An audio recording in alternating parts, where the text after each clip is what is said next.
Mahoka Koko no Retosei volume ke-21, chapter ketiga. 7 April 2097, malam setelah upacara masuk SMA pertama, Tatsuya mengunjungi markas besar dari Batalion Magic Independent. Tadi malam dia menerima telepon terlepas dari kenyataan bahwa Tatsuya secara terbuka mengeluh tentang jadwal yang sangat ketat. Tampak gila ketika Fujibayashi dari layar monitor mengatakan bahwa ada percakapan penting yang tidak dapat ditransmisikan melalui saluran telepon. Ia harus pergi ke sana. Basis Kasumigaura diselimuti suasana aktivitas, meskipun terlambat orang dan kendaraan berlalu lalang. Bahkan di markas besar yang biasanya penuh dengan pasukan independen sihir, dalam perjalanan ke kantor komandan ia bertemu dengan beberapa perwira dan prajurit. Selain itu, Tatsuya merasa bahwa orang-orang aktif bergerak di sekitar gedung ini, seolah-olah bersiap untuk invasi yang sedang berlangsung. Tidak, ini jelas bukan seolah-olah, pikir Tatsuya sebelum meminta izin untuk memasuki kantor komandan. Silahkan masuk. Tunggu, tepatnya, tolong masuk. Mungkin hanya ada formulasi lain yang tidak memiliki makna yang dalam. Maafkan saya. Tatsuya untuk sementara menyembunyikan perasaan khawatir ini dan pergi ke Kazama. Aku minta maaf pada saat seperti ini dan sangat mendesak. Namun mengingat pentingnya kasus ini, saya merasa perlu untuk menjelaskan semuanya secara pribadi. Baiklah, tolong dijelaskan. Iya, baiklah. Pertama-tama, tolong. Kazama menunjukkan ke sofa yang ditarik keluar dari kondisi penyimpanan. Tatsuya tanpa ragu duduk di tepi sofa 3 kursi dan Kazama berdiri. Batalion kami, tanpa entry apapun, Kazama segera beralih ke topik utama. Besok pagi beroperasi di Hokkaido. Kesan mempersiapkan tindakan bukanlah kesalahan, pikir Tatsuya. Kami adalah grup lanjutan, tergantung pada situasinya semua pasukan brigade dapat dikirim. Tetapi ketika dia mendengar situasi yang tak terhindarkan, dia tidak bisa lagi diam. Selain itu, dia berpikir bahwa tidak ada yang tidak pantas. Apakah itu berarti ada tanda-tanda invasi? Ya, benar. Apakah Anda berpikir bahwa kasus di Sado adalah pengalihan perhatian? Di bawah casing di Sado, Goki yang terluka, Ichijo, terperangkap di kapal yang mencurigakan. Benar, kita percaya bahwa kali ini tujuan Uni Soviet baru adalah untuk menyerang Hokkaido. Menyerang kita, seperti yang kau pikirkan, ini adalah pendapat Komandan Saiki. Sungguh, Tatsuya menyetujui dalam benaknya. Apakah Anda menyarankan saya untuk pergi ke Hokkaido? Tidak, saya sedang berbicara tentang kasus ini ketika kami meminta Anda untuk memberikan kekuatanmu dari sini. Pada kalimat ini dia menyadari alasan mengapa Kazama berbicara dengan sangat hati-hati. Apakah Anda berbicara dengan material bars? Tidak hanya tentang material bars. Komandan Saeki memperhitungkan kemungkinan menutup serangan dengan sihir ultra panjang dengan bantuan mata ketiga. Oke, baiklah. Karena aku juga anggota batalion sihir yang dilengkapi sihir independen, aku akan bertindak jika aku mendapat perintah. Tatsuya berdiri dan memberi hormat kepada Kazama. Selama pertemuan antara Kazama dan Tatsuya, mereka tidak sendirian. Di belakang Kazama, asisten komandan Fujibayashi berdiri selama pembicaraan sepanjang waktu. Tanpa mengucapkan sepatah kata pun, mengantar Tatsuya keluar. Fujibayashi ragu-ragu, hanya berbicara ketika pintu benar-benar tertutup dan tidak ada risiko terdengar. Komandan, mungkin ada baiknya menjelaskan situasinya kepada Tatsuya. Sekarang dia mungkin merasa tidak percaya pada kita. Maksudmu kita mengkhianati Tatsuya? Pendekatan radikal Kazama seperti itu menakutkan Fujibayashi. Tapi dia tidak terberhenti. Aku tidak mengira aku dikhianati. Tetapi mungkin dia merasa bahwa dia bisa ditinggalkan. Ditinggalkan secara umum Anda benar. Komandan, ada nada mencela dalam suara Fujibayashi karena dia percaya bahwa ucapan terburu-buru ini tidak benar. Maafkan aku, meskipun tidak ada orang lain yang mendengarnya. Kazama juga berpikir bahwa itu tidak pantas, jadi dia meminta maaf. Namun, ini adalah jarak yang semula dipahami antara tentara dan Ten Master Clan. Meskipun Tatsuya kembali ke jajaran utama keluarga Isuba, hubungan kita dengannya terus tidak berubah. Kurasa tidak ada ketidaknyamanan di sini. Dia adalah kekuatan militer yang sangat berharga. Penyihir kelas strategis yang di Jepang hanya ada 2, dan di seluruh dunia menurut perkiraan kasar sekitar 50. Tentu saja kekuatannya sangat diperlukan untuk pertahanan Jepang. Ini sebabnya kita harus menjaga jarak. Kata-kata Kazama tidak meyakinkan Fujibayashi. Ini terbukti dari perilakuannya. Namun, topik tidak diangkat untuk pertama kali dalam percakapan saat ini di antara mereka. Kita sudah terlalu dekat dengan Tatsuya selama operasi baru-baru ini di Okinawa. Pengaruh berbahaya itu jelas, kita tidak terlalu dekat. Kita terlalu mengandalkan kekuatan Tatsuya. Dan itu sebabnya kita seharusnya tidak memiliki hubungan persahabatan dengan Tatsuya. Itu normal, sementara Tatsuya hanyalah wali di Yotsuba. Namun, karena keluarga Yotsuba mengakui Tatsuya sebagai anggota utama, kami tidak bisa mengabaikan kemungkinan memisahkan diri dari Tatsuya. Ketika kepentingan keluarga Yotsuba dan konflik tentara, katakan kepadaku, apakah Tatsuya memilih tentara? Bahkan Yotsuba tidak dapat melakukannya tanpa perlindungan negara. Tatsuya mengerti ini. Saya tidak berpikir bahwa dia akan memilih cara ini untuk menghadapi negara. Percakapan berakhir di tempat yang sama dengan yang serupa dengannya yang terjadi selama beberapa hari terakhir. Pada saat yang sama, ketika Tatsuya mengunjungi markas besar dari Batalion Magic Independent, Katsuto melakukan percakapan pribadi dengan Saemusa Tomokazu. Tempat pertemuan yang dipilih adalah restoran elit di pusat Tokyo. Maaf membuatmu menunggu, kata Tomokazu membungkuk dan duduk di hadapan Katsuto. Silahkan, rilekskan kaki Anda dan duduklah dengan nyaman. Katsuto segera berbicara. Terima kasih, lalu saya akan memanfaatkan proposal Anda. Tomokazu bangkit dari lututnya dan duduk bersila.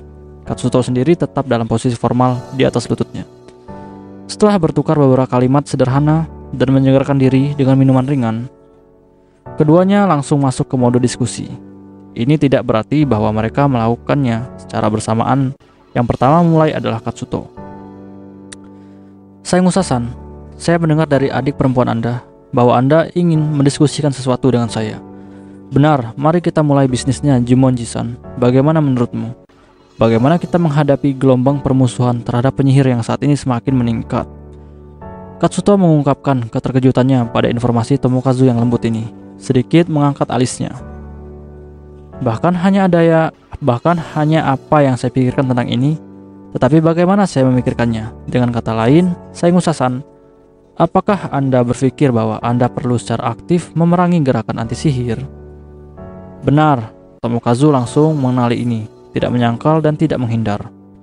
Maksudmu, hal-hal yang tidak dapat diperbaiki bisa terjadi jika kamu menutup mata terhadap propaganda agresif melawan penyihir. Krisis mana yang khususnya menurut Anda bisa terjadi? Aku khawatir selain tindakan terorisme yang lebih unggul dari apa yang terjadi di Hakone, penculikan dan pembunuhan anak-anak yang belum menguasai sihir bisa terjadi. Apakah Anda berpikir bahwa orang yang bukan penyihir juga akan tertarik pada gelombang kejahatan? Iya, dikonfirmasi Tomokazu dan kembali mengajukan pertanyaan yang sama pada Katsuto. Apa yang harus kita lakukan untuk menghindari ini? Aku tidak bisa berpikir jernih. Tidak, saya tidak berpikir saya bisa datang dengan penanggulangan yang lebih baik. Sebenarnya saya juga tidak tahu, namun fakta bahwa Tomokazu menyerah begitu cepat dan mudah, bahkan untuk Katsuto yang tahu sedikit, mental Saemusa Tomokazu sangat tak terduga.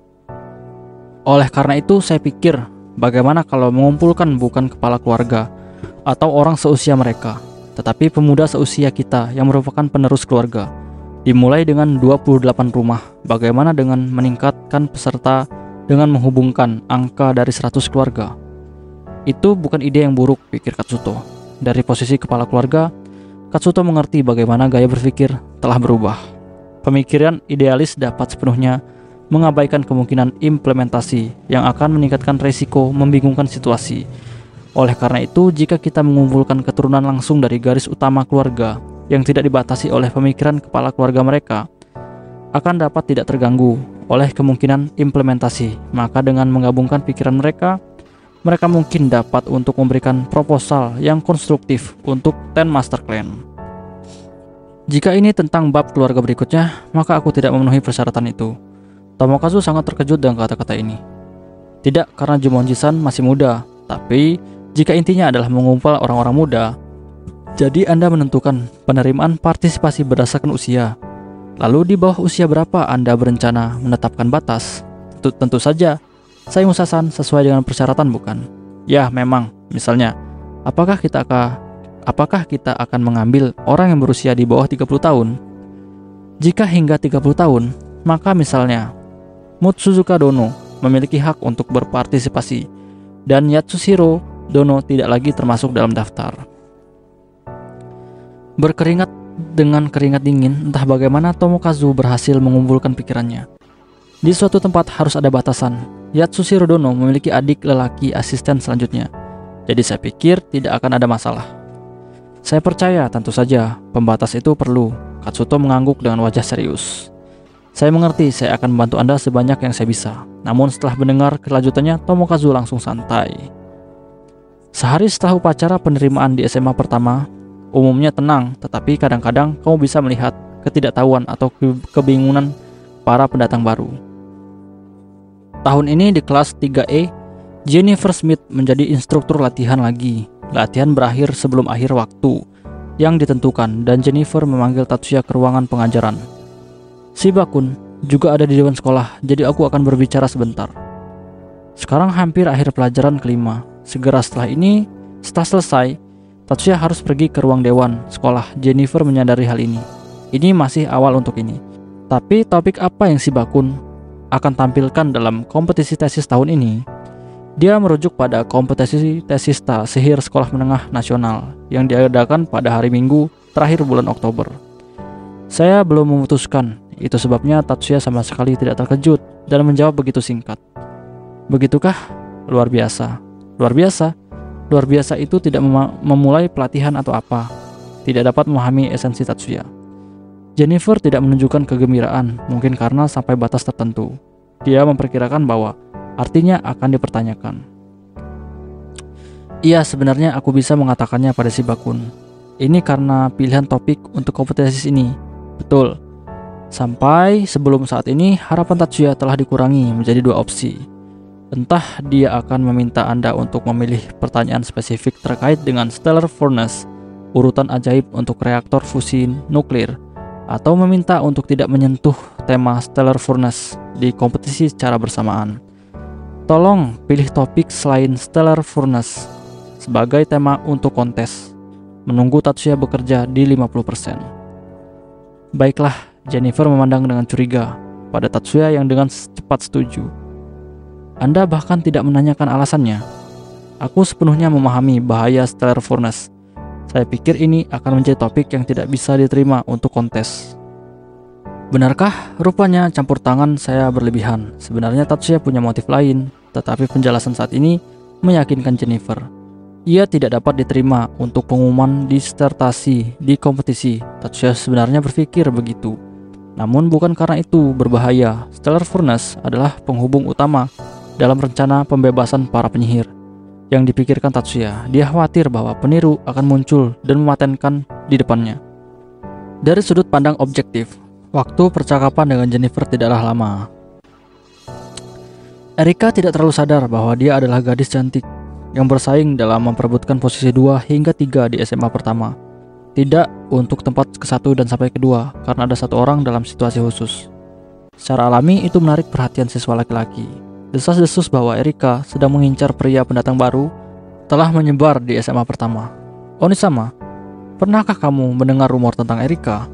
Ini dikatakan bahkan di meja makan di rumah Shiba. Iya, kamu sedang berbicara tentang fakta bahwa Erika bertengkar dengan Yagurama di gym nomor 2. Dari presiden klub Kenjutsu Aizu datang penjelasan bahwa itu bukan penganiayaan. Mendengar Tatsuya bergumam dengan simpati, Miyuki menunjukkan senyum. Di belakangnya ada tawa kecil. 2 anggota dewan sekolah juga akrab dengan Saito Yayoi. Tatsuya dan Miyuki tidak banyak berinteraksi dengannya, karena anak-anak bermasalah adalah urusan komite disiplin setempat. Keselamatan masih dimungkinkan, karena tidak ada pelanggaran berbahaya terhadap peraturan sekolah yang dapat dikendalikan oleh komite disiplin. Meskipun demikian, tidak biasa bagi Erika untuk memperhatikan orang lain. Begitulah, tapi itu tidak tampak seperti minat yang sembrono, pikir Tatsuya. Mungkin dia merasakan bakat khusus di Yagurama-kun. Bakat khusus? Apakah Onisama melihat sesuatu dalam dirinya? Kemarin Tatsuya menangkap Saburo karena penggunaan sihir yang tidak sah. Mengetahui mata Tatsuya, tidak aneh bagi Miyuki untuk berpikir bahwa jika dia memiliki bakat yang luar biasa. Dia sangat terlatih, tapi aku tidak melihat sesuatu yang luar biasa kecuali untuk psikokinesis. Apakah Yagurama memiliki psikokinesis? Iya, bagian dari zona perhitungan sihir ditempati oleh gerakan sihir tipe sistematik yang dimaksudkan untuk kontrol langsung. Dalam situasi ini, masalah timbul dengan penggunaan sihir lain sebagai orang dengan cacat yang sama. Saya tidak bisa menekan belas kasihan. Sebagian terisi, sejauh yang saya bisa lihat, dibandingkan dengan Onisama yang memiliki seluruh zona ditempati, ini bukanlah masalah. Meskipun Miyuki berkata begitu, bahkan ketika ia hanya sebagian, tidak ada perbedaan dalam ketidakmampuan dengan kemampuan terbatas. Ya, benar, namun Tatsuya setuju tanpa banyak bicara. Lalu apa yang bisa menarik dari Yagurama-kun hingga menarik perhatian Chiba Senpai? Itu tidak biasa bagi Minami untuk mengganggu pembicaraan mereka berdua, tetapi dia tidak punya pilihan dan dia melakukannya untuk mengalihkan perhatian Miyuki dari kekurangan Tatsuya. Dengan kombinasi yang terampil dengan taijutsu, psikokinesis dapat menjadi senjata yang sangat baik. Karena tangan tidak terlihat, tambahnya, yang menunjukkan peluang menang dalam pertempuran jarak dekat. Miyuki tampaknya tidak begitu mengerti artinya, tetapi Minami, yang telah menjalani latihan berat di rumah utama Yasuba, mendengar tentang tangan ekstra mengangguk dengan berat. Aku tidak tahu seberapa banyak Erika menyadari psikokinesis Yagurama-kun. Tapi ini Erika. Aku tidak ragu bahwa dia merasakan sesuatu secara intuitif.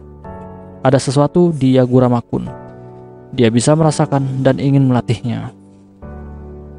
Pada saat itu, seolah mengganggu akhir pembicaraan mereka, bel berbunyi. Dia tidak melaporkan kedatangan tamu. Saya tidak memberitahu Anda tentang panggilan atau pesan masuk. Itu adalah sinyal layanan pengiriman. Aku akan melihatnya. Minami berdiri. Sebelum Miyuki menghentikannya, Tatsuya dan Miyuki karena suatu alasan berhenti makan menunggu kembalinya Minami. Surat ini, penerima di alamat tersebut adalah Tatsuya-sama dan Miyuki-sama. Siapa pengirimnya? Setelah pertanyaan Tatsuya, Minami menyerahkan amplop di tangannya. Sebelum ini, menurut aturan kesopanan, dia tidak bisa melihat apapun selain nama penerima. Ini dari Jumonji-sama. Dari Jumonji-senpai, Miyuki bertanya dengan suara bingung. Didorong oleh suara ini, Minami mencoba untuk memberikan Miyuki amplop, tetapi Miyuki memberikan perintah kepada matanya, berikan ke Tatsuya. Mereka belum selesai makan. Tatsuya bingung apakah pantas untuk menemukannya sekarang. Namun melihat bahwa Miyuki dan Minami ingin cepat mengetahui isinya, ia memotong amplop dengan pisau. Surat itu tidak banyak dengan tulisan. Dengan cepat membaca, Tatsuya dengan singkat menceritakan kembali teksnya. Tampaknya Miyuki dan aku diundang ke pertemuan untuk membahas langkah-langkah melawan gerakan anti-sihir. Untuk pertemuan membahas langkah-langkah melawan gerakan anti-sihir, kita berdua. Pertanyaan yang diajukan oleh Miyuki cukup alami. Tampaknya ini adalah pertemuan untuk kaum muda dari 28 rumah. Di masa depan, direncanakan untuk memperluas ruang lingkup di luar dan membuat sesuatu seperti cabang pemuda dari Asosiasi Sihir Jepang. Inikah yang dikatakan Jumonji-senpai? Tidak, saya tidak berpikir saya akan mengatakan dengan kasar. Tetapi bagi saya, Jumonji sepertinya bukan seorang yang akan merencanakan hal-hal seperti itu. Tatsuya menunjukkan senyum pahit karena kata rencana yang digunakan oleh Miyuki baginya terasa lucu. Tidak akan diputuskan hal-hal buruk, mungkin ini akan menjadi tempat khusus sebagai forum untuk bertukar pandangan. Perencanaan biasanya dipahami sebagai istilah yang digunakan untuk rencana yang merugikan. Begitukah? Sampai mungkin mencoba membuat komunikasi penyihir yang akan bertanggung jawab untuk generasi berikutnya. Meskipun kali ini kemungkinan besar Jumonji-senpai tidak merencanakan apapun.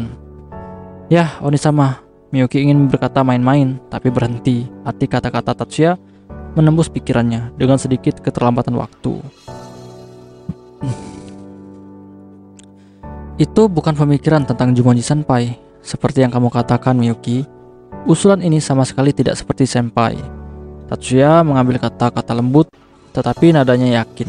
Lalu siapa? Kamu bisa memikirkan keluarga Saingusa, tapi menurutku metode Tuan Koichi tidak seperti ini. Tatsuya tidak menunjukkan kesederhanaannya dalam kata-kata tentang kepala keluarga Saingusa. Tatsuya memberi Miyuki surat undangan itu berarti baca. Miyuki sedikit melambaikan kepalanya.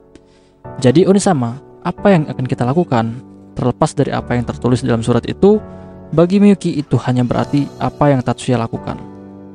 Aku akan menghadiri pertemuan ini, jawab Tatsuya tanpa ragu-ragu. Kamu sendirian. Lebih baik bagi Miyuki untuk tidak muncul di sana. Tatsuya tidak menjelaskan alasannya. Baiklah, saya mengerti. Miyuki juga tidak meminta penjelasan. Sebagai gantinya, Minami meminta seorang untuk meminta penjelasan.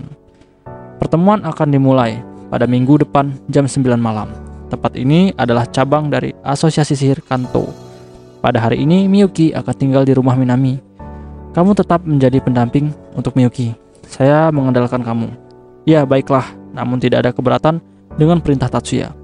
Miyuki dan Minami merespon secara serempak. Pagi di kediaman Yosuba Maya dimulai tidak terlalu pagi. Berkat penyebaran jam kerja gratis dan bekerja di rumah, bahkan pekerja kantor tidak sebodoh itu untuk bangun pagi. Tetapi bahkan dibandingkan dengan plankton kantor, dia mengalami pagi yang riang. Hari ini dia bangun agak terlambat, jam 8.30, dan setelah 1 jam dia selesai sarapan. Mengambil waktu yang tepat di belakangnya, Hayama berbicara kepadanya dengan nada yang sopan. Nyonya, ada pesan video dari Tatsuya-sama. Dari Tatsuya-san? Jadi pagi-pagi begini, matanya sedikit menyipit. Maya bertanya pada Hayama. Tentu saja Hayama tidak membiarkan dirinya bersikap kasar untuk mengklarifikasi bahwa ini tidak terlalu dini. Itu datang tadi malam, setelah wanita itu pergi tidur. Saya harap ini bukan masalah yang mendesak. Iya, Tatsuya-sama berkata, saya tidak keberatan jika melihatnya di keesokan paginya. Mendengar jawaban ini, Maya sebaliknya menjadi tertarik. Baiklah, saya akan melihatnya, sesuai keinginan Anda. Hayama memberi isyarat kepada pelayan yang menunggu di sudut ruangan. Pelayan berpengalaman terlibat dalam membersihkan piring dan menyiapkan layar di depan Maya. Hayama menutup pintu, menekan saklar, menurunkan partisi kedap suara. Kemudian ia memasukkan kartu memori dengan pesan yang dideskripsi ke pemutaran mandiri. Pesan video pendek, kurang dari 3 menit. Setelah memeriksa sampai akhir, Maya tertawa sedikit. Tatsuya-san juga bisa melakukan hal-hal baik seperti itu ya, seperti meminta izin untuk hal-hal sepele seperti ini. Maya menatap Hayama dengan pandangan yang membutuhkan persetujuan. Saya tahu bahwa itu lebih disukai bagi wanita itu. Iya benar. Tapi Maya dengan mudah menyetujui kata-kata Hayama, yang bisa disebut peringatan. Tapi setelah memperkenalkan Tatsuya sebagai anakku, aku ingin memberinya lebih banyak kebebasan. Apakah dia tidak memahaminya? Maya berkata dengan wajah polos, menundukkan kepalanya dengan cara bertanya. Pendapat saya adalah bahwa Tatsuya-sama mematuhi tatanan alami yang ditetapkan untuk orang-orang dari keluarga Yosuba. Mungkin bisa dibilang seperti itu, gumam Maya dengan nada bersemangat. Ngomong-ngomong Nyonya, apakah yang Anda katakan pada Tatsuya-sama atas permintaannya? Tentu saja, saya akan memberi Tatsuya-san izin untuk bertindak bebas seperti anak saya. Dengan pembenaran ini, Maya memberikan izin kepada Tatsuya untuk menghadiri pertemuan yang diselenggarakan oleh Katsuto. Kalau begitu, aku akan memberitahunya. Ya, dan satu hal lagi, tolong tambahkan bahwa lain kali tidak perlu minta izinku dalam kasus seperti ini. Ya, saya akan memberitahunya. Setelah membungkuk hormat, Hayama menunjukkan persetujuan dengan kata-kata Maya tentang izin Tatsuya untuk kebebasan bertindak. Masaki mengetahui undangan itu ketika dia pulang dari sekolah.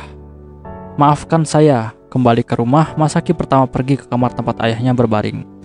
Kepala keluarga Ichijo Goki, yang dalam keadaan kelelahan yang tidak diketahui, tidak dirawat di rumah sakit, tetapi sedang dipulihkan di rumah. Masaki, silahkan masuk. Goki yang menerima kerusakan dalam pertempuran tidak bisa bangkit sendiri, tetapi dia sadar dia tidur lebih lama dari biasanya. Ayah, apakah tidak masalah kalau kamu tidak tidur?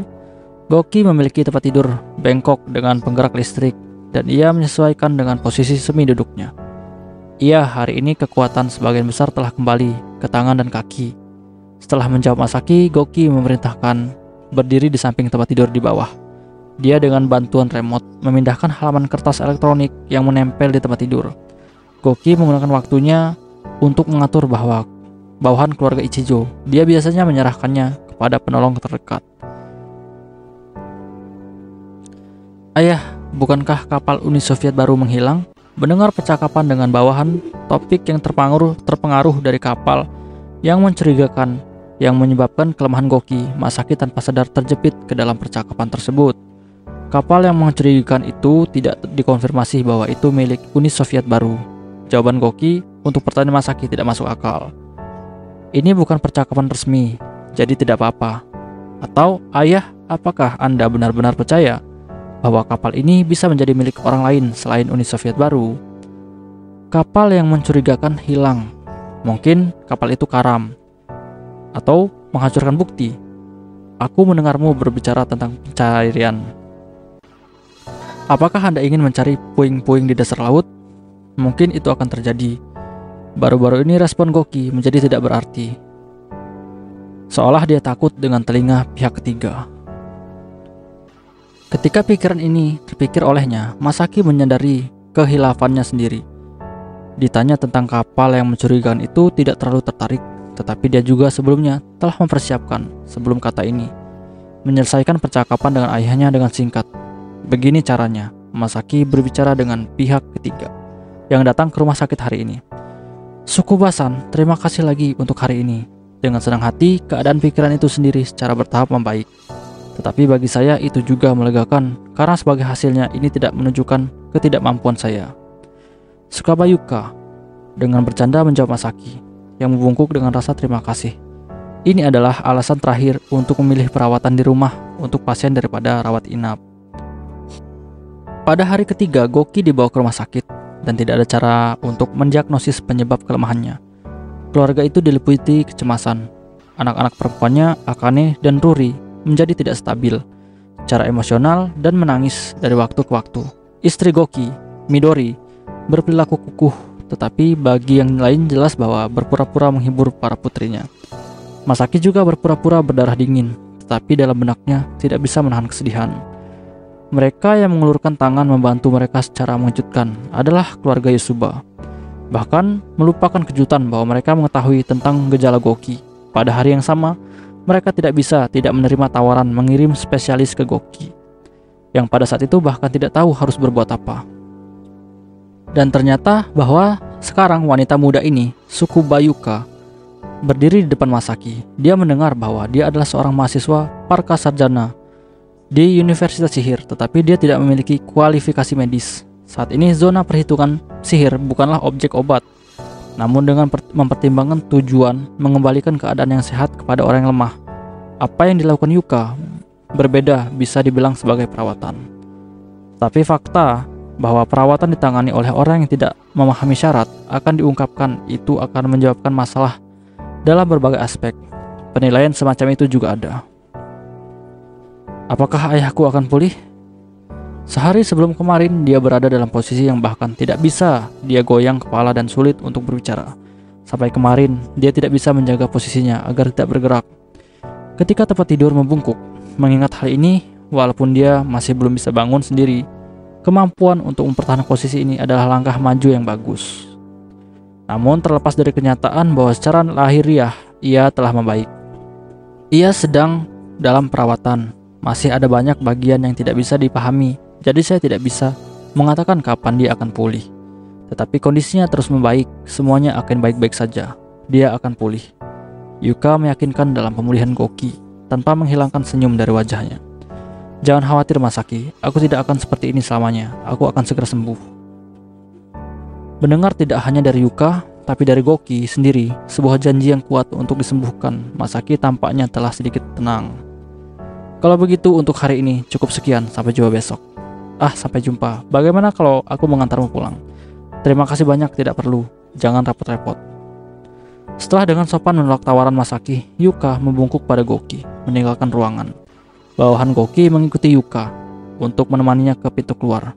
Ketika mereka dibiarkan sendiri, Masaki segera menghapus senyum sopan dari wajahnya. Ayah, pada kenyataannya bagaimana? Apa itu? Membaringkan kepalanya di bantal, menenangkan lehernya, Goki bertanya. Tampaknya agak sulit untuk mendekati sejauh ini. Masaki bergegas ke saklar dan memimpin tempat tidur yang ditekuk kembali ke posisi berbaring. Bisakah aku percaya padanya? Tumpang tindih suara samar motor menurunkan tempat tidur. Suara serius Masaki mencapai telinga Goki. Tidak ada keraguan bahwa kondisiku membaik. Tidak ada jaminan bahwa itu akan membaik jika kami tidak melakukan apapun. Aku tidak punya pilihan selain mempercayainya. Memang begitu, tapi pada tingkat emosional, Masaki berasa sulit untuk meyakinkan dirinya sendiri bahwa seseorang dapat mempercayakan ayahnya yang tidak berdaya kepada seorang di bawah naungan keluarga Isuba. Meskipun ini disebut obat, sebenarnya itu terbuka tanpa perlawanan terhadap sihir gangguan mental. Bahkan jika itu berhasil mengembalikan dari keadaan saat ini, itu tidak diketahui bom apa yang dapat dipasang. Masaki, kamu mulai curiga itu akan memakan waktu. Ya, itu benar. Seperti yang dikatakan Goki sendiri, resiko ini sepadan. Karena tidak ada pilihan lain, kita hanya bisa percaya saja. Sehubung dengan perawatan Goki, mereka sama sekali tidak memiliki petunjuk apa yang bisa dilakukan. Begitulah kasusnya. Ngomong-ngomong Masaki, ada apa ya? Kamu mendapatkan amplop di sana. Itu ditunjukkan kepadamu. Perubahan tema Goki yang tiba-tiba direncanakan untuk mencegah putranya jatuh ke dalam jurang kecurigaan yang terlalu dalam. Silahkan dibuka. Itu bukan surat pribadi, jadi dia meminta untuk membukanya di sini. Bagus. Masaki tidak mengerti apa permintaan ini, tetapi memutuskan bahwa tidak ada gunanya menolak. Surat dari Jumonji Nono. Dia membaca nama pengirim di belakang amplop. Mengambil pembuka kertas ke tangannya, Masaki dengan hati-hati membuka amplop itu. Melihat bagaimana mata Masaki yang membaca surat itu berhenti, Goki menoleh kepadanya dan bertanya, "Apa yang ditulis di situ?" "Ini adalah undangan." "Di mana?" "Jumonji Dono mengusulkan untuk mengumpulkan penyihir di bawah 30 tahun dari 28 rumah dan membahas masalah melawan gerakan anti sihir. Waktunya adalah hari Minggu. Tepat itu adalah cabang dari Asosiasi Sihir Kanto. Minggu depan itu tidak lama lagi." Masaki merasakan hal yang sama. Goki ungkapkan dengan keras, tampaknya karena perbedaan pengalaman. Goki lebih cepat, tetapi Masaki juga berpikir begitu. Sepertinya Jumonji Dono tidak ingin diganggu. Gangguan, siapa yang bisa melakukan ini? Kichijoji misalnya akan dengan cepat memahami apa yang disebut dengan Goki. Misalkan pasukan pertahanan atau polisi. Apakah pemerintah ikut campur tangan dalam urusan Ten Master Clan? Kemungkinan itu juga. Ngomong-ngomong, apa yang akan kamu lakukan? Goki bertanya, bukannya menjelaskan. Aku akan berpartisipasi. Aku khawatir tentang kemungkinan serangan, tetapi itu tidak berarti bahwa aku dapat melewatkan acara ini. Ya, benar. Goki menyetujui keputusan Masaki. Ayah, dalam kasus seperti ini, apakah kita juga harus merespon dengan surat? Tentu saja, Goki menjawab singkat. Namun sayangnya Masaki tidak pernah bekerja menyusun dokumen resmi untuk komunikasi di lingkungan Ten Master Clan. Apa yang harus saya tulis? Pada putra yang bertanya dengan suara yang hilang, Goki tampak kasihan. Oke guys, pembahasan untuk chapter ketiga ini selesai sampai di sini dulu, dan kita bakal lanjut lagi di chapter selanjutnya ya guys ya. Oke, see you next time di chapter selanjutnya. Bye bye.